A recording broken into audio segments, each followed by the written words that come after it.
To you, from me, 2,000 years ago. It's Eulalia, and tonight I'm going to be doing a teach to learn on political philosophy. Specifically, two philosophers, John Rawls and Robert Nozick. That's it. Like I said, I'm teaching to learn too. But anyway, these two great philosophers had a debate over what justice means and what it is and how it plays a role in society. Now, Rawls and Nozick had two very different versions of justice, and we are going to get into that right now. Okay, let's set the stage as these philosophers did. Here is Rawls' thought experiment.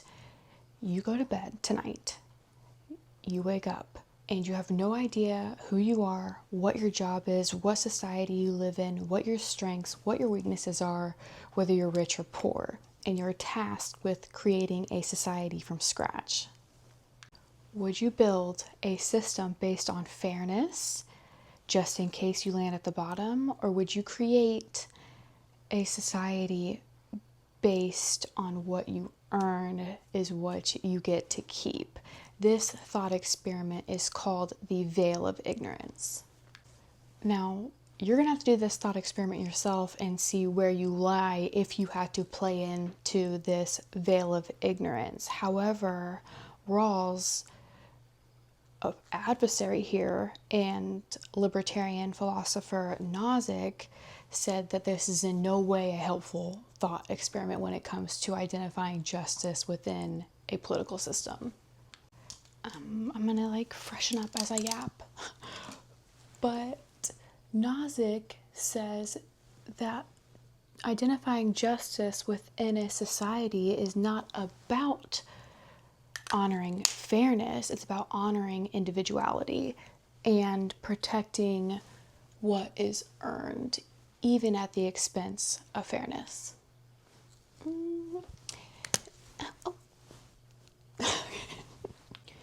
And Rawls says that by playing into this thought experiment, that anyone who puts themselves behind the veil of ignorance would be able to see that justice comes from fairness if you didn't know anything about the society in which you came from.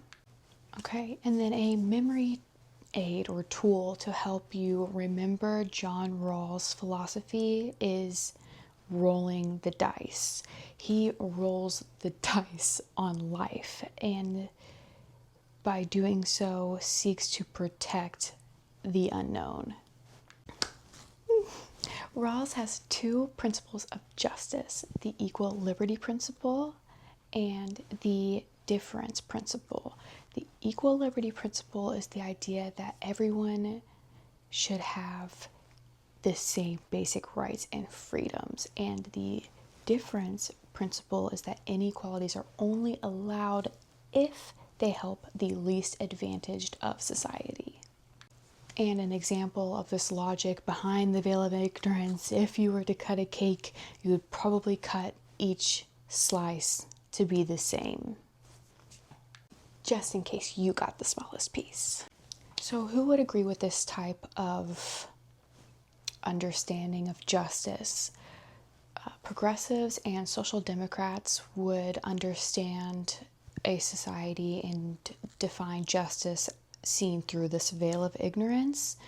And there are economists who would agree that justice is not just based on wealth, but capabilities. And who would disagree with this logic of justice within the veil of ignorance would be libertarians. Libertarians believe that justice is found through respecting individual rights and not the redistribution of wealth. And not to mention, Robert Nozick would disagree with this. He says that redistribution is coercion. And with that, let's get into Mr. Nozick. Okay, so seemingly Nozick just completely rejected the idea of the veil of ignorance, and he believed, he's like a very literal person. I'm learning this with you, okay? We're learning this together. And he argues that justice can't be determined on hypotheticals. It has to be determined on what is. Rawls, his argument is that if you earn something, if you build something fairly, the government has no right to take it, and that is what he defines as justice. And a memory aid for Nozick is no. He says no takebacks. And Nozick has the entitlement theory of justice. If you earn something, it can't be taken. If you trade it fairly, it's a done deal, and the state should only intervene if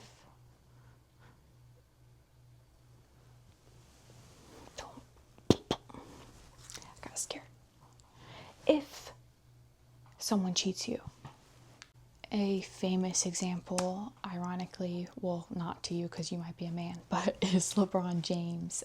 If people want to pay LeBron James millions of dollars to watch him play, then that is what it is, according to Nozick. I hope you noticed my Gustav Klimt earring. Okay. Anyway, the type of people who would agree with Nozick are going to be libertarians and capitalists who believe that a free market is what it takes to have a just society without government interference. And philosophers who would agree with this are going to be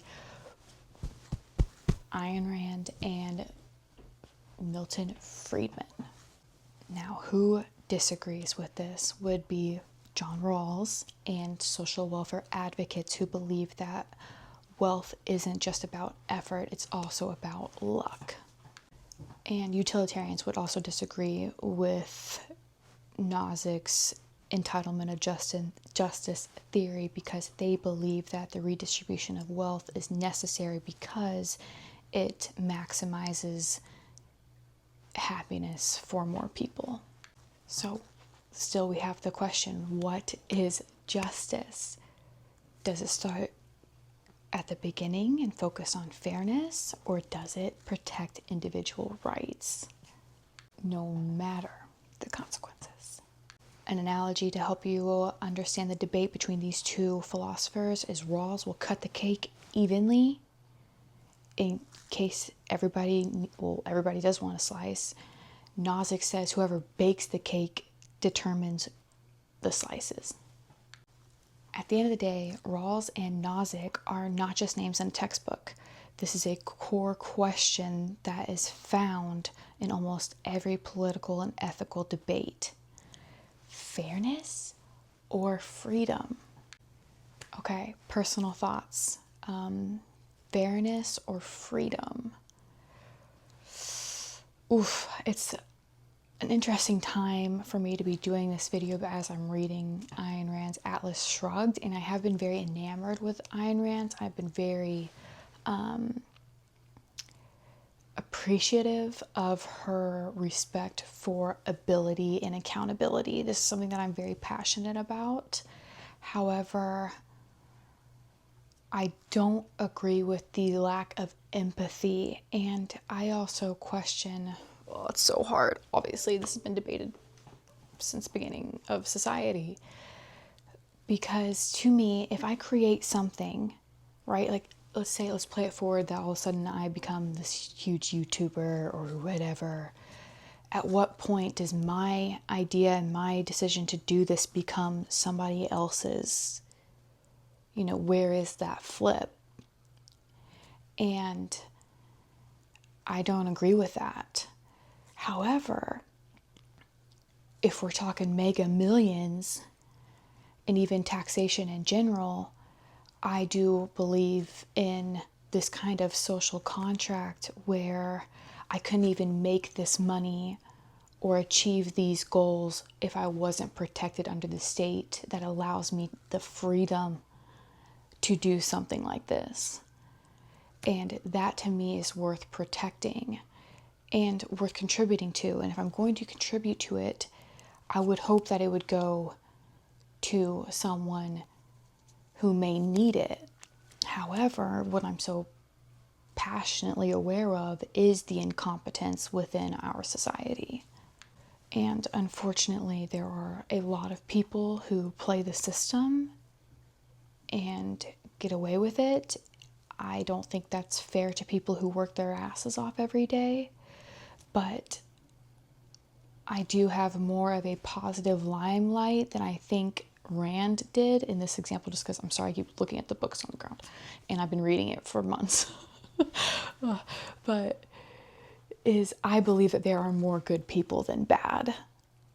And I think that if there was a better way to find out, like a more fluid way to analyze, or if I were able to even choose where my money went to me, that would lead to a more just society. Period. So what would you do? If you had to create a society today, would you start from the veil of ignorance, or would you start with what it is? This is also delicious for my brain because I'm writing my sci-fi novel where I do have to create an entire government structure. And it's funny, the parallels that I have already made. You know, I'm trying to create a totalitarian system.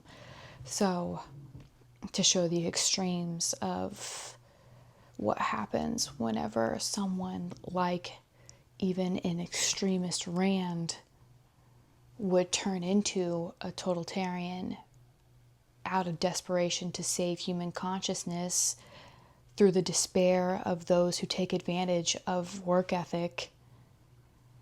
It's a slippery slope. I want to say, if I had to create a society right now,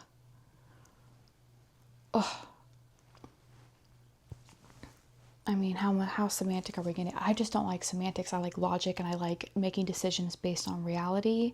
But if I'm going to play into this thought experiment of Rawls, who, remember, rolls the dice on chance, would I know how what the human condition is? I want to say, if I did know the human condition and didn't know where I stood, I would say protect what's earned. Nozick's entitlement of justice theory, to me, is more my style. However, it's so important when you're studying any philosophy, anybody else's ideas, to never take it wholesale, because intellectual growth comes from challenging other people's thoughts, refining them into your own, and then working to analyze, the state of your reality. And that's just what I like to do in my spare time. Okay, bye. Do you for me?